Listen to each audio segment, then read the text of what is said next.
Del Evangelio según San Marcos. Después llegaron a Jericó. Cuando Jesús salía de allí, acompañado de sus discípulos y de una gran multitud, el hijo de Timeo, Bartimeo, un mendigo ciego, estaba sentado junto al camino. Al enterarse de que pasaba Jesús, el Nazareno, se puso a gritar: «Jesús, hijo de David, ten piedad de mí». Muchos lo reprendían para que se callara, pero él gritaba más fuerte: «Hijo de David, ten piedad de mí». Jesús se detuvo y dijo: «Llámenlo». Entonces llamaron al ciego y le dijeron: «Ánimo, levántate, él te llama». Y el ciego, arrojando su manto, se puso de pie de un salto y fue hacia él. Jesús le preguntó: «¿Qué quieres que haga por ti?».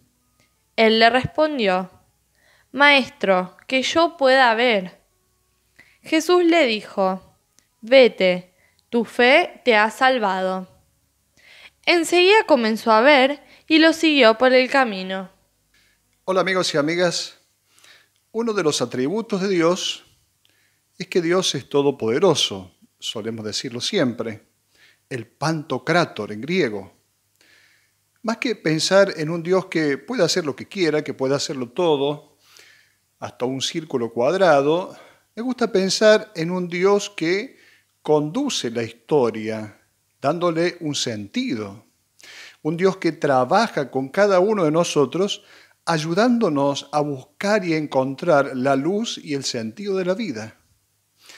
Un Dios que es capaz de sacar bien de lo que aparece como mal y que es capaz de hacer mucho aún con poca cosa. De ese Dios deberemos aprender, y sobre todo quienes tienen la función del gobierno, hacer mucho con poca cosa. Y ahora va este relato. Un rey tenía 2 hijos y quería dejar a uno de ellos para el gobierno de su reinado, para que ocupara su lugar. Y entonces pensó: ¿a cuál de los 2 hijos voy a dejar? Y pensó: voy a ponerlos a prueba. El que sea más capaz, ese va a quedar en mi lugar. Entonces le dijo a los hijos: miren, ¿ven esta sala grande aquí en el Palacio Real? Tienen que llenar esta sala invirtiendo la menor cantidad de dinero posible. El primero de los hijos, el mayor, mandó a los sirvientes a buscar toda la paja, el pasto que había en el campo, y con eso invirtió muy poco, ciertamente, para llenar esa sala. Bueno, cuando terminó de llenar la sala, el hijo menor dijo: ahora me toca a mí.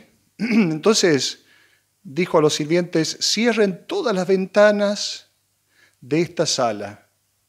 Habían ya sacado la paja y el pasto. Cierren todas las ventanas de esta sala. Cerradas todas las ventanas, la sala se volvió oscura. Cuando la sala estuvo oscura, encendió una velita en el centro de la sala y la sala se llenó de luz. Poquita inversión y la luz llegó a toda la sala. Poca inversión, pero grande repercusión. Por supuesto, este fue el que sucedió a su padre en el trono. Vamos al Evangelio de hoy. ¿Dónde lo encontramos a Jesús? Está en Jericó, la ciudad aquella maldecida por Josué cuando entra con los hebreos a la Tierra Santa. Jesús está aquí, saliendo de Jericó, dirigiéndose hacia Jerusalén. Entre Jericó y Jerusalén había unos 27 kilómetros de distancia. Jericó va a ser entonces la puerta de entrada a la tierra prometida cuando los hebreos vienen de la esclavitud de Egipto. También esta ciudad era llamada la ciudad de las palmeras, donde los ricos tenían su casa de descanso. De ahí se dirige Jesús a la ciudad santa, a Jerusalén. Recordamos también que esta ciudad es nombrada por Jesús cuando contó aquella parábola del samaritano, diciendo que un hombre bajaba de Jerusalén a Jericó. En el Evangelio de Marcos encontramos 13 curaciones de Jesús. Los curados son todos anónimos, o sea que son representativos. Y a dos de estos se les indica la paternidad. El primer caso, la hija de Jairo. Jairo era el jefe de la sinagoga. El segundo caso, Bartimeo, hijo de Timeo. Digamos enseguida cuál es el objetivo de este relato. El objetivo del relato es quitar la ceguera de los ojos de los discípulos. Y vamos a ver por qué se trata de esto. Empecemos viendo qué es lo que Jesús le va a decir al ciego que le pide que le devuelva la vista. ¿Qué quieres que haga por ti? La misma expresión se utiliza cuando Jesús se dirige a estos dos hermanos, Santiago y Juan, lo escuchamos el domingo pasado, cuando estos dos le piden poder sentarse cuando Jesús esté en la gloria, uno a su derecha y el otro a su izquierda. Jesús le va a preguntar, ¿qué quieren que haga por ustedes? ¿Qué quieren que haga por ustedes? Santiago y Juan buscan la gloria. Bartimeo, en cambio, busca la luz. Santiago y Juan, detrás de esta búsqueda insaciable de los primeros puestos, escuchan, pero no entienden. Miran, pero no ven. Por eso la curación de Bartimeo es una parábola de la curación que Jesús quiere realizar con sus discípulos. La ceguera de la ambición por los primeros puestos, nos hace sordos y ciegos al mensaje de Jesús. Este se llamaba Bartimeo, dice el texto, Bartimeo, que significa hijo de Timeo. La expresión hijo en arameo es bar. Timeo en griego quiere decir apreciado, valorado. Por lo tanto, Bartimeo es hijo del honor, hijo del que ambiciona el honor. Cuando Jesús dice que un profeta es despreciado solamente entre los suyos en su patria, la palabra griega que usa es la contraria a la usada para referirse a tener honor. La ambición a tener honores impide entonces ver en Jesús al Mesías despreciado. Este ciego mendigaba. Dice el texto que era un ciego que mendigaba. El ambicioso siempre está obligado a mendigar para obtener aquello a lo cual aspira. La ambición nos hace mendigos del poder y de los poderosos. Con la ambición de poder, podemos llegar hasta hipotecar muchas veces nuestra dignidad y hasta nuestra libertad. Este ciego estaba sentado junto al camino. ¿A qué nos recuerda esto? Nos recuerda la semilla que cae al borde del camino. Recordemos aquella parábola del sembrador. 4 posibilidades. Una semilla puede caer al borde del camino. ¿Qué sucede con esa semilla que cae al borde del camino? ¿Se la comen los pajaritos? Esto quiere decir que la ambición del poder impide la acogida del mensaje de Jesús. Este ciego va a gritar a Jesús, Hijo de David, Jesús. Primero está la expresión Hijo de David, luego Jesús. Es que al frente de él se le pone esta convicción de Hijo de David. La expresión hijo significa semejante a. Entonces, Hijo de David significa semejante a aquel gran rey. David había unificado las tribus de Israel, pero con la violencia. Por eso esta expresión, hijo de David, no le cuadra del todo a Jesús. Porque llamándolo hijo de David, lo equiparan a aquel rey que si bien unificó las tribus, pero lo hizo con la violencia. El ciego arrojó el manto. El manto significa la identidad de cada persona. Es una señal de que el ciego se convierte. Hay una ruptura finalmente con la ideología nacionalista que lo tenía ciego. Es decir, que tenía ciego a los discípulos. En esto que indicamos que es como una parábola. ¿Qué es lo que le va a decir el ciego a Jesús? Maestro, que yo pueda ver de nuevo. Que yo pueda ver de nuevo. Lo cual significa que no era un ciego de nacimiento. En algún momento él vio, pero luego quedó ciego. Nos preguntamos, ¿qué es lo que encegueció a los discípulos? La ideología nacionalista los encegueció. Esta ideología que esperaba al Mesías vencedor, porque toda ideología siempre enceguece. El ciego, cuando fue curado, comenzó a ver de nuevo. Se curó, pero sin que Jesús realizara ningún gesto, ninguna acción sobre el ciego. Jesús en ningún momento lo toca. La fe lo curó.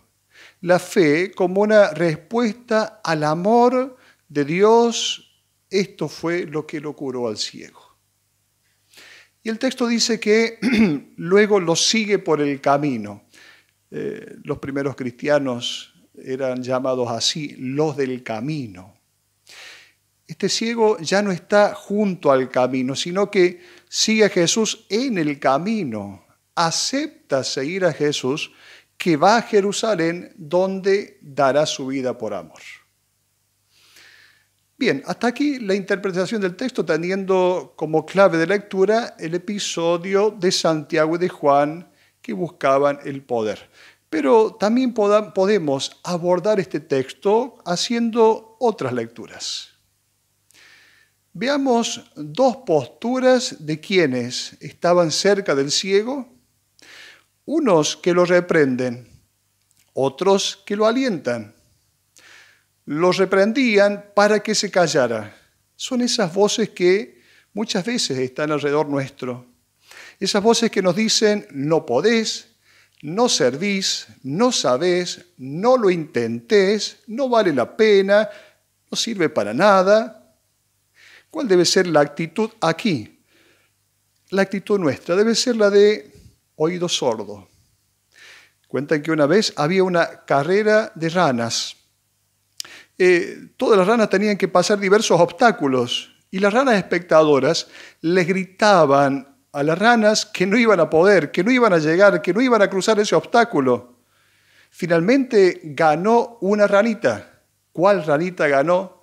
La rana que era sorda. Por otro lado está la expresión de ánimo, levántate, Él te llama.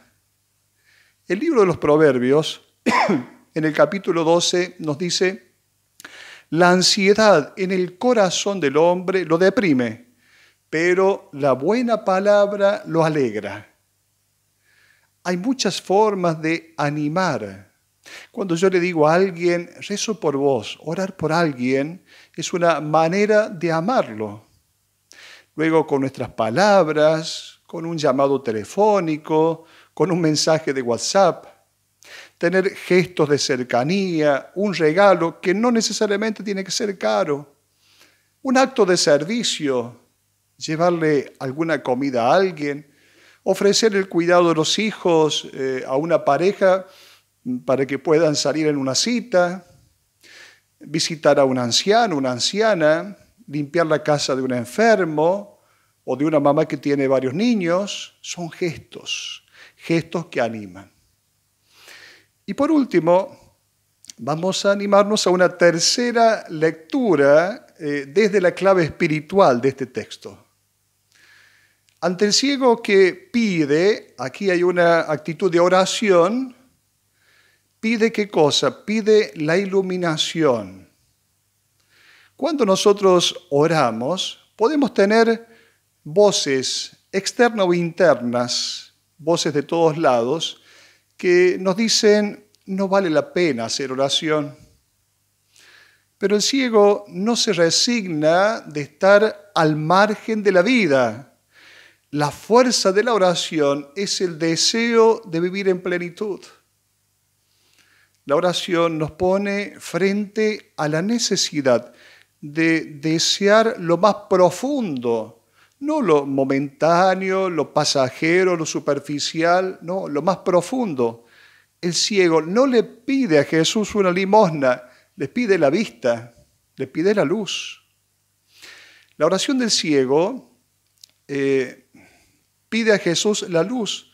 Por lo tanto, nos indica que en la oración tenemos que pescar en el pozo más profundo de nuestro corazón, porque nuestro corazón está hecho para el encuentro con Dios. Bartimeo no recupera la vista para estar un poco mejor con la vista recuperada, sino que recupera la vista para seguir a Jesús. Luego, un detalle, Bartimeo deja el manto. En la oración se deja la vida vieja para abrazar la vida nueva, la propuesta que Dios nos hace.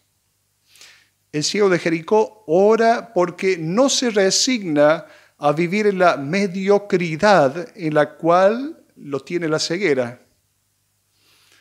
Quiera Dios concedernos el coraje del único deseo, del grande deseo, el alma de la más intensa oración, el coraje de pedir la luz.